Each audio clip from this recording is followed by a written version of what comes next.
Assalamualaikum warahmatullahi wabarakatuh. Innal hamdalillah nahmaduhu wa nasta'inuhu wa na'udzu billahi min shururi anfusina wa min sayyiati a'malina. May yahdihillahu falahu mudhillalah. Asyhadu an la ilaha illallah wa asyhadu anna sayyidina Muhammadan abduhu wa rasuluh, amma ba'du. Perkenalkan, nama saya Lukman Hakim, mahasiswa Universitas Mercu Buana Jakarta.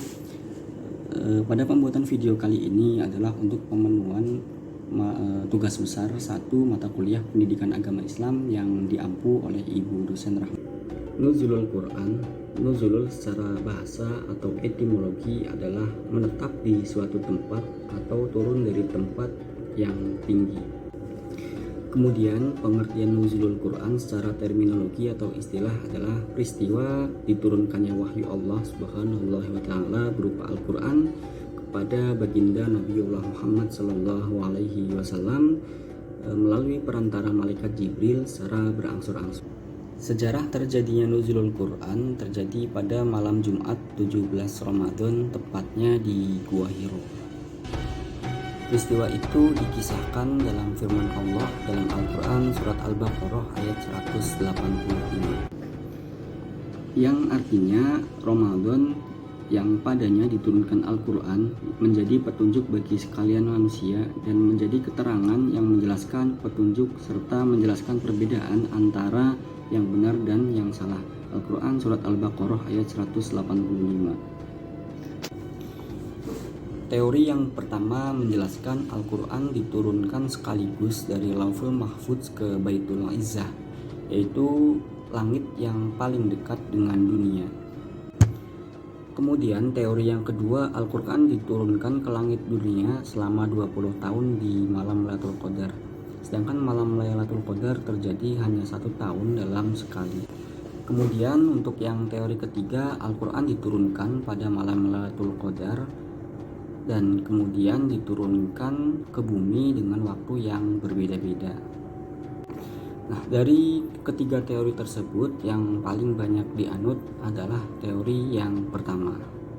Nah, berkaitan dengan Al-Quran, Al-Quran memiliki beberapa nama yang disebutkan dalam kitab Khazinatul Asrar karya Asy-Syaikh Sayyid Muhammad Haqqi An-Nazili menjelaskan bahwasannya Al-Quran memiliki setidaknya 55 nama dengan berbagai alasan pilihan nama tersebut.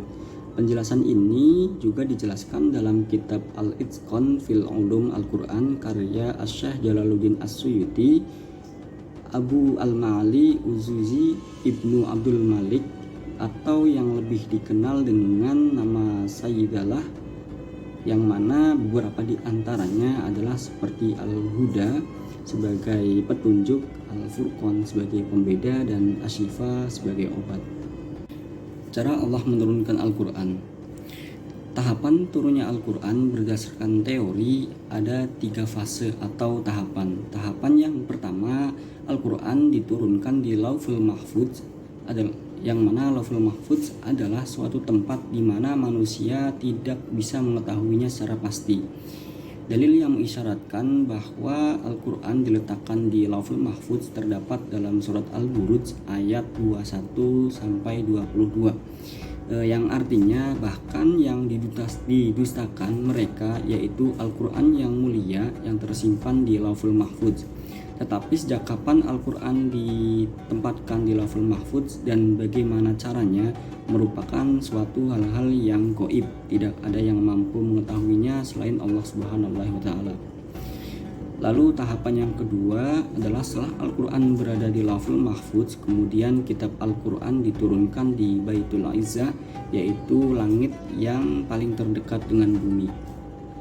Dan terakhir tahapan ketiga adalah Al-Quran diturunkan dari Baitul Izzah, langit dunia, langsung kepada Nabiullah Muhammad Sallallahu Alaihi Wasallam, baik melalui malaikat Jibril ataupun secara langsung dalam sanubari Nabiullah Muhammad ataupun dari balik tabir. Firman Allah ataupun hadis yang menjelaskan turunnya Al-Quran kepada baginda Nabiullah Muhammad Sallallahu Alaihi Wasallam diantaranya adalah yang pertama surat Al-Baqarah ayat 99 yang berbunyi, Bismillahirrahmanirrahim. Walaqad anzalna ilaika ayatim bayyinat wa ma yakfuruna biha illal fasikun, yang artinya dan sungguh kami telah menurunkan ayat-ayat yang jelas kepadamu Muhammad, dan tidaklah ada yang mengingkarinya selain orang-orang fasik. Dalam riwayat yang diriwayatkan oleh Al-Imam Al-Bukhari, sesungguhnya Al-Haris bin Hisham bertanya kepada Rasulullah SAW seraya berkata, "Wahai Rasulullah, bagaimanakah wahyu yang diturunkan kepadamu?" Maka Rasulullah SAW bersabda, "Kadang-kadang datang kepadaku seperti gemuruhnya bunyi lonceng, dan itu yang paling berat bagiku. Maka begitu berhenti bunyi lonceng itu dariku, aku telah merajai apa yang telah diucapkannya.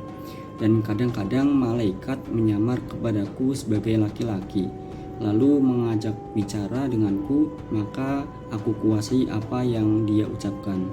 Aisyah lalu berkata, "Saya pernah menyaksikan beliau wahyu pada hari yang sangat dingin.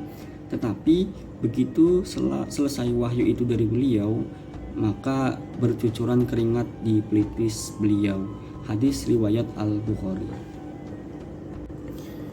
Ayat Al-Quran mengisyaratkan bahwa Al-Quran adalah petunjuk yang didesain sedemikian rupa sehingga jelas bagi umat manusia. Dengan petunjuk itu manusia bisa membedakan mana suatu hal yang hak dan mana yang batil. Inilah yang sesungguhnya fungsi Al-Quran sebagai pedoman hidup manusia, karena kitab Al-Quran dipelajari dengan benar dan sungguh-sungguh, maka isi kandungannya akan sangat membantu kita menemukan nilai-nilai yang dapat dijadikan pedoman dan menyelesaikan problem dalam hidup. Adapun fungsi Al-Quran, banyak fungsi dari Al-Quran. Mungkin dari saya ada beberapa fungsi Al-Quran yang akan saya bacakan. Yang pertama adalah sebagai pengganti kedudukan kitab suci Al-Quran yang pertama diturunkan Allah. Terus yang kedua, tuntutan secara hukum dalam menempuh kehidupan. Terus yang ketiga, menjelaskan masalah-masalah yang diperselisihkan oleh umat-umat terdahulu. Dan yang berikutnya adalah sebagai pembenar kitab-kitab suci yang sebelumnya, yakni ada Taurat, Zabur, Injil, sebagaimana firman Allah dalam surat Al-Fatir ayat 31, yang mana artinya berbunyi, "Dan apa yang telah kami wahyukan kepada Muhammad adalah Alkitab Al-Quran, itu adalah yang benar, membenarkan kitab-kitab yang sebelumnya." Surat Al-Fatir ayat 31. Dari penjelasan mungkin yang sudah dipaparkan, kita dapat menarik kesimpulan bahwasannya Al-Quran adalah wahyu yang diturunkan oleh Allah Subhanahu wa Ta'ala kepada baginda Nabiullah Muhammad SAW sebagai petunjuk, pedoman, pengingat, perintah, kabar baik, peringatan, dan bahkan mukjizat dari Allah Subhanahu wa Ta'ala kepada Nabiullah Muhammad SAW untuk membuktikan kenabiannya dan kerasulannya. Isi Al-Quran bersifat universal, bahkan semua ilmu pengetahuan secara garis besar terkandung di dalam isi Al-Quran tersebut. Mungkin dari saya sampai itu saja tentang penjelasan mengenai diturunkannya Al-Quran dan fungsi dari Al-Quran. Mohon maaf yang sebesar-besarnya jika banyak kekurangan baik dari kata maupun yang lainnya. Akhir kata, taqabbalallahu minna wa minkum wa taqabbal ya karim. Wassalamualaikum warahmatullahi wabarakatuh. Terima kasih.